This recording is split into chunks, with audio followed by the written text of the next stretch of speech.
नमस्कार, श्री नंदीश्वर विद्यालय द्वारा संचालित ई शिक्षण में आपका बहुत बहुत स्वागत है। बच्चों, आज हम क्लास 10th में हिंदी विशिष्ट के अंतर्गत जीवन संदेश जो हमारा अध्याय है उसका खंड है सामाजिक समरसता। ठीक है ना। इसमें जीवन संदेश का जो रचनाकार कवि हैं रामनरेश त्रिपाठी। पिछली वीडियो में भी आपको इस पाठ का उसका जो प्रारंभ किया गया था और आपके कुछ पद्यांश इसमें समझाए भी गए थे। तो रामनरेश त्रिपाठी जी जो हैं वो द्विवेदी युग के रचनाकार हैं और उन्होंने की जो रचना की है जीवन संदेश, इसमें जीवन का संदेश दिया गया है। जीवन के मूल्यों का यहाँ पर निर्धारण करते हुए उन्होंने कुछ संदेश दिए हैं। पिछले में भी वीडियो में आपको बताया था। तो इनकी जो रचना है वो पथिक एक जानी मानी रचना है उनकी रामनरेश त्रिपाठी की, उससे इस खंड को लिया गया है। तो चलिए आज शेष बचे हुए उनके जो भाग है उस पाठ का वो आज उसका अध्ययन हम करते हैं। ठीक है। पिछले वीडियो में आपको 2-3 लगभग इसके कुछ आधा भाग इसमें आपको बता दिया गया था, उसकी व्याख्या हो गई थी। अब आगे का भाग आपको बताते हैं। ठीक है। आगे पद्यांश में क्या लिखा है देखिए। यही लोक कल्याण कामना, यही लोक सेवा है, यही अमर करने वाले यश सुरतरु का मेवा है। जाओ पुत्र जगत में जाओ, व्यर्थ न समय गवाओ, सदा लोक कल्याण निरत हो, जीवन सफल बनाओ। तो जीवन सफलता के लिए उन्होंने यहाँ पर संदेश दिया है और क्या कहा है कि तुम्हारा जो जीवन है, ठीक है ना, वो लोक सेवक की यानी कि इस जनता सामाजिक भावना जो है आपके मन में यदि है, आपके मन में यदि समाज कल्याण की भावना है तो आपका जीवन कैसा है, सफल है। ठीक है। इस सफलता का सूत्र बताते हुए उन्होंने कहते हैं, क्या कहते हैं, यही लोक कल्याण कामना, यही लोक सेवा है, यानी कि माता पिता की सेवा करना, समाज की सेवा करना, ठीक है ना, निर्धनों की गरीबों की असहाय लोगों की सेवा करना, इस तरह से वो सब क्या है, लोक कल्याण की कामना। कहने का तात्पर्य ये है कि संसार के जीवन के जो भी क्या है लोग हैं, कहने का मतलब ये है तो कल्याण की कामना आपके मन में है तो वही क्या है, लोक सेवा है। और यही आपको क्या है, यश रूपी कहने मतलब यश रूपी जो कल्प वृक्ष है उससे आपको है वो सेवा का आपको क्या है, मतलब एक अमरता का वरदान है। कहने का तात्पर्य यह है, ठीक है ना, वो आपको अमरता का वरदान है। आपकी जो यश प्राप्ति है वो कल्प वृक्ष की भांति है जो सदैव ही आपको क्या करेगी, लाभान्वित करेगी, आपको लाभ ही लाभ देगी। इसलिए कहते हैं जाओ पुत्र जगत में जाओ, संसार में जाओ। ठीक है ना। कवि कहते हैं अपना संसार में आकर, मतलब आपको भगवान ने जन्म दिया है, संसार में आपको भेजा है, तो निरुद्देश्य तो भेजा नहीं है, इसलिए वो कहते हैं जगत में जाओ और संसार में रहकर जो है वो क्या है, अपना व्यर्थ समय मत गवाओ। ठीक है ना। सदा लोक कल्याण निरत हो, जीवन सफल बनाओ। और सदैव ही क्या करना है, तो लोक कल्याण के कार्य करना है। लोक कल्याण कार्यों से सदैव ही मैं अपने जीवन को क्या करना है, सफल बनाना है। आगे क्या लिखा है देखिए। जीवन के विश्वास कर्म मन ध्यान श्रवण भाषण में वास करो, आदर्श बनो, विजयी हो जीवन रण में। अति शांत दुखद अति अशांत दुखपूर्ण विशृंखल क्रांति उपासक जग में, रखना अपनी आत्मशक्ति पर दृढ़ निश्चय प्रतिपग में। तो यहाँ पे क्या है, दृढ़ निश्चय का क्या दिया गया है, संदेश दिया गया है, दृढ़ निश्चय की बात की गई है। वो कहते हैं कि तुम हमेशा क्या करना, सदैव अपनी आत्मशक्ति को बढ़ाना, अपने आत्मविश्वास को बढ़ाना और पूर्ण दृढ़ निश्चय से अपने पैर को जमाए रखना प्रत्येक पग में। यानी कि जीवन क्या है, एक रण की भांति है, जीवन जो है एक युद्ध की भांति है। इसलिए तुम्हें प्रत्येक इसमें क्या करना है, दृढ़ निश्चय बनाकर रखना है। प्रत्येक कदम में, हर एक कदम में तुम्हें जैसे जैसे आगे बढ़ना है तुम्हें दृढ़ निश्चय बनाकर रखना है। ठीक है ना। जनता के यानी कि लोगों के विश्वास अपने कर्म मन से, अपने वचनों से क्या करना है, जनता का विश्वास जीना है, संसार का विश्वास जीतना है। ठीक है ना। अपने भाषण में, ठीक है ना, तुम अपने बातों से क्या करोगे, कहने का मतलब ये कि आप तुम्हारी बातों में, अपने हमारे कर्मों में वो विश्वास होना चाहिए जिससे क्या हो जाएगा, जनता तुम पर विश्वास करने लगे, संसार के लोग तुम पर विश्वास करें। वास करो, आदर्श बनाओ, विजयी हो जीवन रण में, जिससे तुम क्या करोगे, इस जीवन रण में, इस जीवन युद्ध में तुम्हें क्या है, सफलता प्राप्त होगी।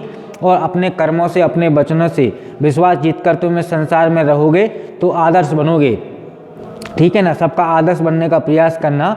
और देखिए इस समय अति शांत दुखपूर्ण विशृंखल क्रांति उपासक जग में, तो क्या है, ये जीवन कैसा है, एक क्रांति की भांति है। ठीक है ना। तो तुम्हें क्या करना है, उसका उपासक बनना है, संसार में उसका उपासक बनना है, उसकी उपासना करनी है, यानी कि तपस्या करनी है। और इसमें यानी कि इस तरह के दुखपूर्ण, इस यानी कि कोलाहलपूर्ण और अशांतपूर्ण जिस जीवन में क्या भरा हुआ है, अशांति भरी हुई, दुख भरा हुआ है। ठीक है ना। तो इससे क्या करना है, तुम्हारे लिए सदैव क्या करना है, इस पर विजय प्राप्त करनी है। ठीक है। इसे जीतना है संसार में आपको। कैसे? अपनी आत्मविश्वास से, अपनी आत्मशक्ति से, अपने दृढ़ निश्चय से, ऐसा कवि की अपेक्षा है। अगला है, जग की विषम आदियों के झोंके सम्मुख हो सहना। तो वो कहते हैं कि देखिए संसार में किसी प्रकार की अगर विषम परिस्थितियाँ आए, विषम परिस्थिति यानी कि इस तरह की आंधियाँ आएँ, ठीक है ना, आंधियों के झोंके आएँ, ठीक है ना, दुख और आपत्ति अगर भयंकर से भयंकर अगर किसी प्रकार का घोर संकट यदि आता है तो उसका तुम्हें सामना करना है, सम्मुख होकर खड़े रहना है, उसको सहन करना है। स्थिर उद्देश्य समान और विश्वास सदृश दृढ़ रहना, जागृत नित रहना, उदारता तुल्य असीम हृदय में, अंधकार में शांत चंद्र सा, ध्रुव सा निश्चल भय में। वो कहते हैं कि तुम्हें सदैव क्या करना है? अपना उद्देश्य बनाकर, मतलब तुम्हें अपना उद्देश्य बनाकर, अपना जीवन उद्देश्य बनाकर सदैव ही क्या करना है? स्थिर बनकर रहना है, ठीक है ना। पूर्ण आत्मविश्वास से सुदृढ़ अवस्था में तुम्हें रहना है, ठीक है। और सदैव ही क्या करना? देखिए जागृत नित रहना, उदारता तुल्य असीम हृदय में। और वो कहते हैं कि संसार में तुम क्या करना? सदैव ही जागृत रहना, अपने कर्म के प्रति सजग रहना। कहने का तात्पर्य अपने कार्य के प्रति, अपने उत्तरदायित्व के प्रति नित्य ही क्या करना है? संसार में जागृत रहना है, तुम्हारे लिए सचेत रहना है। कहने का तात्पर्य यह है, ठीक है ना। और अपने हृदय में क्या करना है? अपने हृदय में उदारता तुल्य, अपनी हृदय में क्या है? करुणा का भाव रखना, असीम करुणा का भाव रखना है। अंधकार में तुम्हें क्या है? अंधेरे में क्या है? शांत चंद्र सा यानी चंद्रमा की भांति बिल्कुल शांत बना रहना है, अपना प्रकाश बिखेरना है अंधकार में। और ध्रुव जैसा निश्चल भय में, ठीक है ना। तो वो कहते हैं कि ध्रुव तारे की तरह तुम्हें क्या है? कितना भी भय क्यों ना आ जाए, अंधकारों का भय हो, किसी प्रकार के संकटों का यदि भय हो, तो तुम्हें क्या करना है? ध्रुव तारे की तरह इसमें अटल खड़ा रहना है, तभी तुम्हारे लिए सफलता प्राप्त होगी, जीवन तुम्हारा तभी सार्थक हो सकेगा। अंत के पद्यांश में क्या कहा है? देखिए, जग नियंता की इच्छा से यह संसार बना है। तो ये संसार का एक रूप है कि क्रीड़ा स्थल कहा गया है, किसका? ईश्वर का कहा गया है, उस जग नियंता का कहा गया है। तो वो कहते हैं कि जग नियंता की इच्छा से यह संसार बना है, उसकी ही क्रीड़ा का रूपक यह समस्त रचना है। तो कवि कहते हैं कि जग नियंता अर्थात ईश्वर की इच्छा से ये संसार का निर्माण हुआ है, उसी ने इस क्रीड़ा स्थल का निर्माण किया है, और यही ईश्वर का क्रीड़ा रूपक है, यानी कि उसका क्या है? क्रीड़ा स्थल है, उसकी समस्त रचना, संसार की समस्त रचना पूरी। क्या हम तो सिर्फ क्या है? एक इस संसार के क्रीड़ा स्थल के, संसार रूपी क्रीड़ा स्थल के इस रूपक के क्या है? कठपुतलियाँ हैं, हम उसके क्या है? अपनी भूमिका का निर्वाह कर रहे हैं, उनके क्या है? पात्र हैं, ठीक है ना। और बाकी क्रीड़ा स्थल जो है वो रचाया हुआ किसका है? ईश्वर का है, उसी ईश्वर ने संसार का निर्माण किया है यह कर्म भूमि जीवों को यहाँ कर्मच्युत होना, धोखे में पड़ना, अलभ्य अवसर से कर धोना। तो वो कहते हैं कि यदि कोई, ये संसार कैसा है? ये संसार जो है वो कर्मों की भूमि है, ठीक है ना। ये संसार कर्म भूमि है, आपको सदैव कर्म करना है, प्रत्येक जीव अपने किसी न किसी कर्म के लिए आया हुआ है। तो यदि वह कर्म से विमुख होता है, यदि तुम अपने कर्म से, अपने उत्तरदायित्व से विमुख होते हो, उससे अगर पीछे हटते हो, उससे अगर दूर भागते हो, तो तुम्हारे लिए, और यदि तो फिर सिर्फ क्या है? धोखे में पड़े रहोगे। यदि अपने कार्य को नहीं किया तो धोखे में पड़े रहोगे, और तुम्हारे लिए जो क्या है? सुअवसर प्राप्त होंगे, ठीक है ना। जो सुअवसर तुम्हारे लिए प्राप्त होंगे वो तुम्हारे हाथ से चले जाएंगे यदि तुम अपने कर्तव्य से विमुख होते हो। आगे कहते हैं कि पैदा कर जिस देश जाति ने तुमको पाला पोसा, किए हुए हैं वह निज हित का तुमसे बड़ा भरोसा। देखिए, इस संसार में जहाँ पे तुमने जन्म लिया है, इस मातृभूमि के प्रति तुम्हारा कर्तव्य बनता है, उस देश के प्रति, उस देश की जाति के, उस लोगों के प्रति तुम्हारा परम कर्तव्य बनता है कि तुम अपने कार्यों से उनका भरोसा जीतो, विश्वास जीतो उनका, और उन पर, क्योंकि वो तुम पर भी क्या करते हैं? बहुत भरोसा किए हुए हैं, आस लगाए हुए हैं, उन्नति की आस लगाए हुए हैं कि तुम उनके प्रति कुछ ना कुछ करोगे।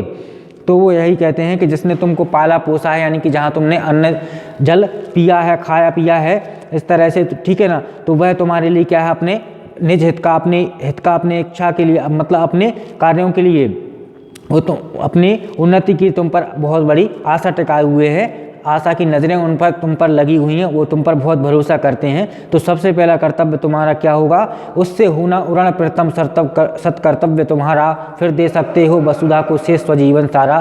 तो कहते हैं सबसे पहले तुम्हारा कर्तव्य यही बनता है कि जो तुम्हारे संसार के प्रति, यानी कि इस देश के प्रति, इस धरती के प्रति, इस मातृभूमि के प्रति तुम्हारे जो भी कर्तव्य हैं, तुम्हारा सत्कर्य जो भी तुम्हारा है, उससे पहले तुम क्या हो जाना? ऋण हो जाना, यानी कि उससे ऋण मुक्त हो जाना तुम्हारा प्रथम कर्तव्य है। तभी इस संसार को, इस वसुधा को, अपना शेष स्वजीवन जो है, अपना जीवन जो है वो उसके लिए तुम समर्पित कर पाओगे। ऐसी भावना करते हैं कवि, ठीक है ना, सभी से। तो इस तरह से क्या है, आज इस पाठ का पाठ समाप्त होता है और अगले वीडियो में, अगले खंड में आप नए अध्याय के साथ आपके साथ प्रस्तुत होंगे, जिसमें जो आपको पाठ कराया जाएगा आप थोड़ा सा उसका अध्ययन कर लें। पथ की पहचान, जिसके रचनाकार हैं कवि हरिवंश राय बच्चन। ठीक है, तो इस पाठ के बारे में भी आपको थोड़ा सा बता देते हैं। देखिए, कवि हरिवंश राय बच्चन भी क्या है, उनकी जो रचना है आगे जो हम पढ़ाएंगे नेक्स्ट वीडियो में, वह हरिवंश राय बच्चन की सतरंगिनी से है। हरिवंश राय बच्चन आधुनिक युग के कवि हैं, नई कविता के कवि हैं, नए युग के कवि हैं।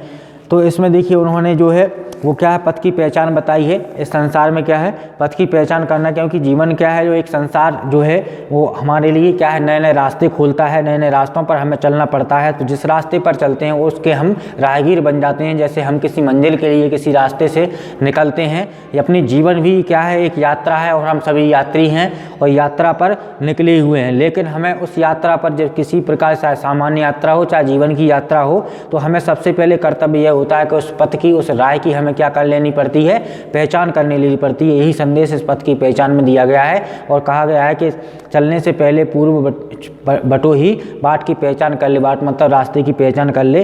तो इस तरह के कुछ जो हरिवंश राय बच्चन के जो क्या है, जो यहाँ पे उनकी रचना के अंश हैं, वो अगले वीडियो में आपको, नेक्स्ट वीडियो में आपको प्राप्त होंगे। तब तक के लिए आपका बहुत बहुत धन्यवाद। आपका दिन शुभ हो।